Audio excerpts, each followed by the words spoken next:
Mas Rudi nanti di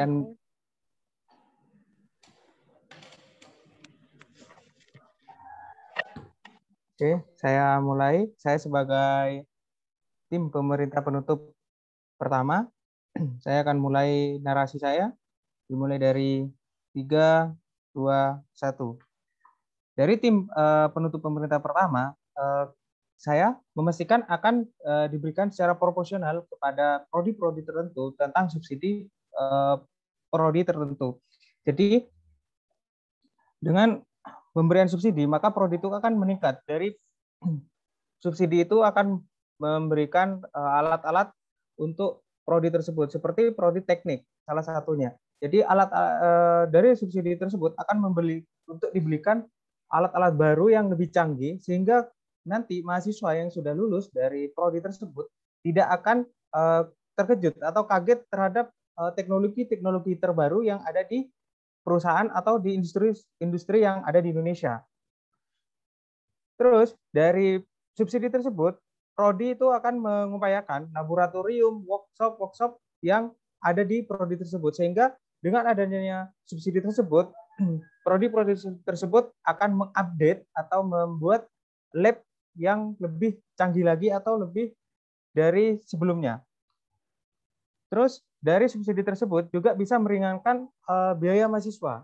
Jadi prodi-prodi tersebut biasanya prodi-prodi teknik, kedokteran ataupun prodi kesehatan seperti keperawatan itu biasanya tergolong mahal. Jadi dengan adanya subsidi tersebut bisa meringankan biaya UKT atau uang kuliah tunggal mahasiswa. Jadi dari peningkatan alat-alat yang diberikan subsidi oleh pemerintah, diharapkan angkatan tenaga kerja yang ada di Indonesia ini semakin meningkat, sehingga tidak ada pengangguran lagi yang ada di Indonesia. Jadi mempersiapkan dari subsidi tersebut, mempersiapkan perguruan tinggi yang ada di Indonesia untuk meningkatkan angkatan tenaga kerja yang profesional dan memiliki skill yang lebih. Terus dari prodi tersebut, prodi juga berkontribusi untuk menyumbangkan penyerapan angkatan tenaga kerja, sehingga pemerintah memberikan subsidi tersebut dapat mengurangi pengangguran. Jadi misal ada prodi-prodi yang tidak kami berikan subsidi, seperti filsafat atau seperti yang tadi disebutkan oleh tim pembuka pemerintah satu, bahwa ada filsafat dan bahasa sastra itu yang tidak diberikan subsidi. Karena apa?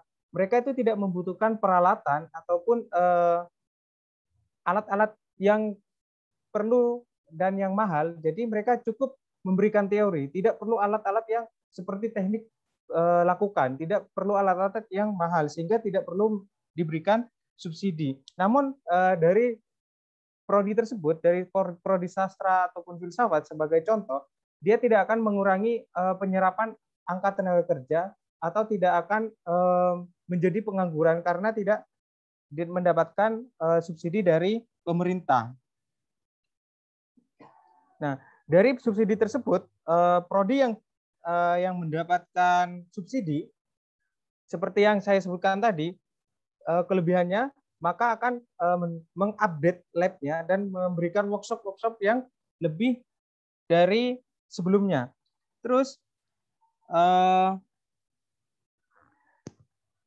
dari narasi yang kita berikan tadi dari pemerintah pembuka pertama dan saya sebagai pemerintah penutup pertama, jadi narasi ini akan menciptakan atau narasi semakin tertariknya suatu mahasiswa atau siswa-siswa yang ingin menempuh kuliah atau ke perguruan tinggi ini semakin menarik untuk memilih prodi tersebut. Karena apa? Yang pertama, mahasiswa itu akan mendapatkan keringanan biaya. Terus yang kedua akan mendapatkan fasilitas-fasilitas yang layak dan sesuai lebih dari ekspektasi mereka. Sehingga dari subsidi-subsidi ini akan menarik mahasiswa atau siswa-siswa baru, mahasiswa-mahasiswa baru, camaba-camaba untuk masuk di prodi tersebut. Sehingga penyerapan angka tenaga kerja nanti ketika lulus akan semakin meningkat dan akan menjadi mahasiswa-mahasiswa atau tenaga kerja yang profesional dengan adanya alat-alat yang canggih yang diberikan subsidi oleh pemerintah. Dan juga yang kedua, keuntungan dari proposal kami yang diajukan kami, kampus-kampus akan berlomba-lomba dan akan meningkatkan prodi tersebut. Prodi yang diberikan subsidi tersebut akan berlomba-lomba untuk meningkatkan prodi tersebut sehingga semakin tinggi progres dari kampus tersebut, dan juga kampus-kampus tersebut akan berlomba-lomba menciptakan metode pembelajaran sehingga mahasiswa juga tertarik, camaba-camaba juga tertarik untuk masuk prodi tersebut. Jadi dua narasi atau keuntungan yang yang didapatkan oleh pemerintah, yaitu yang pertama tadi yang saya sebutkan, menciptakan ketertarikan camaba-camaba untuk memilih prodi tersebut, dan juga menciptakan kampus-kampus untuk berlomba-lomba dalam meningkatkan metode pembelajaran yang seperti yang sekarang kita hadapi, seperti pandemi sekarang. Jadi kampus-kampus yang memiliki prodi tersebut itu akan meningkatkan metode-metode pembelajaran yang terbaru. Seperti daring mungkin dibuat apa, nanti kampus akan berlomba-lomba meningkatkan metode pembelajaran tersebut. Tapi khawatir karena saya rasa yang tidak mendapatkan subsidi itu tidak akan menutup prodinya tersebut. Karena apa? Dia masih dibutuhkan juga di lapangan pekerjaan. Mungkin itu saja dari tim pemerintah penutup 1. Hidup mahasiswa, hidup rakyat Indonesia. Sekian, terima kasih. Oke, baik. Selanjutnya saya dari tim pemerintah penutup kedua. Sebelum mulai narasi, dalam hitungan 3, 2, 1, narasi saya mulai. Mungkin apabila ada sanggahan atau yang lainnya, langsung hidupkan mic-nya. Selanjutnya, dari kasus yang awal tadi bacakan, tingginya angka pengangguran bukan kualitas pekerjaan yang meningkatkan subsidi. Masalah yang diambil dari sini yaitu di mana suatu prodi ketika mahasiswa itu lulus, ditinggalkan oleh prodi, gimana angka pengangguran semakin meningkat karena ketika mahasiswa itu lulus, mahasiswa tersebut sudah tidak tanggungan dalam prodi tersebut.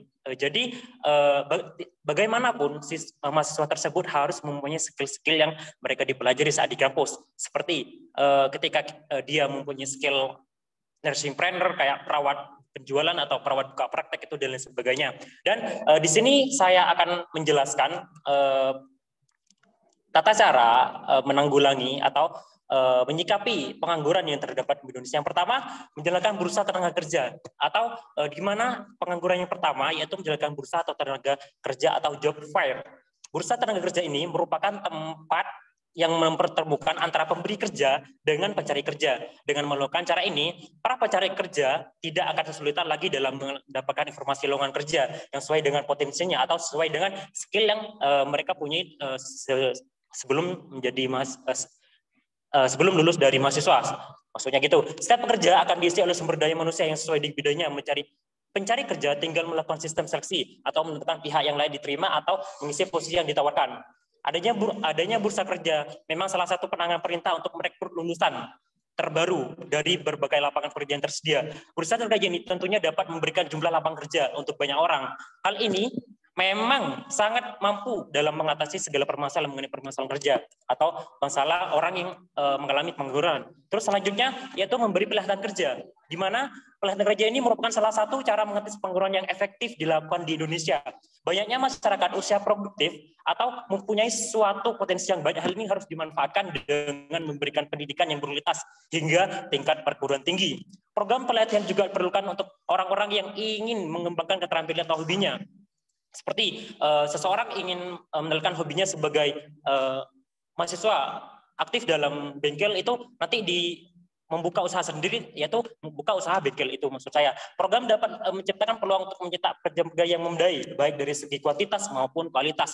Tidak hanya kualitasnya baik, tapi kuantitasnya tidak baik. Jadi harus seimbang antara kualitas dan kuantitasnya.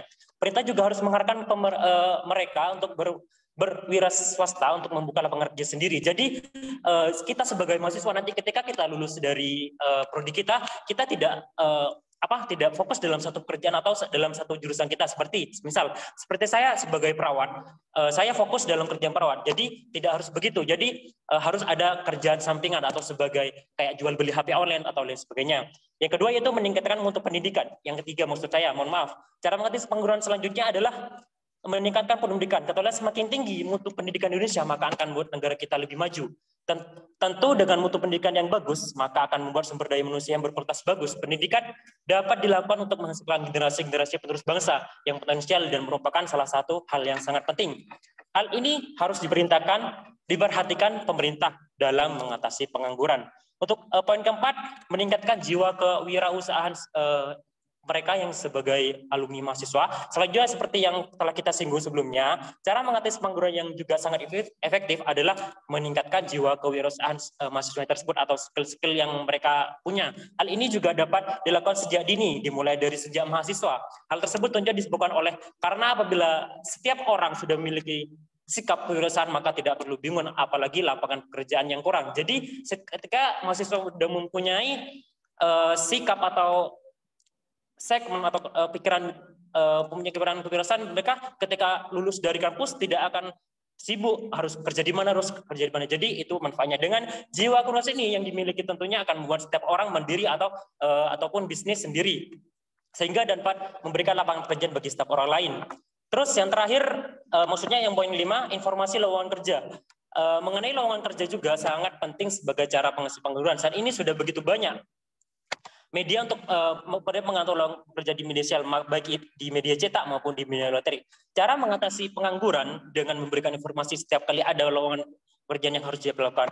Dengan informasi ini nantinya para pencari kerja bisa menyesuaikan diri dan segera melengkapi persyaratan yang dilakukan untuk pekerjaan jika memang minat dalam suatu pekerjaan tersebut. Lowongan pekerjaan juga harus dilakukan dengan transparan sehingga tidak ada praktek lewat jalur belakang. Maksudnya lewat jalur dalam atau jalur orang yang bekerja dalam orang itu. Seperti ini disogok dengan uang itu tidak diperlukan.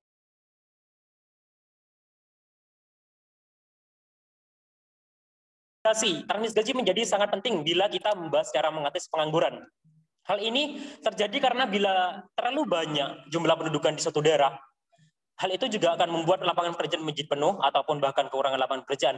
Transmigrasi merupakan cara mengatasi pengangguran dengan memindahkan penduduk dari daerah yang jumlahnya padat ke daerah jarang penduduknya dengan sedikit. Dengan melakukan transmigrasi akan terbagi dengan seimbang porsi untuk mendapatkan lapangan pekerjaan di berbagai daerah. Semisal di suatu daerah itu sudah banyak perawatnya di sebelah itu. Jadi sebagai mahasiswa itu sendiri, gimana dinya sendiri harus cari tempat yang dimana tempat di situ tidak ada perawat sama sekali atau kekurangan perawat nih, gitu maksudnya. Terus, tentu saja kita mengetahui bahwa sebagai dasar daerah yang penuh penduduknya biasanya akan kekurangan lapangan pekerjaan pula. Masalah pengangguran adalah masalah yang selalu terjadi di setiap tahunnya di Indonesia.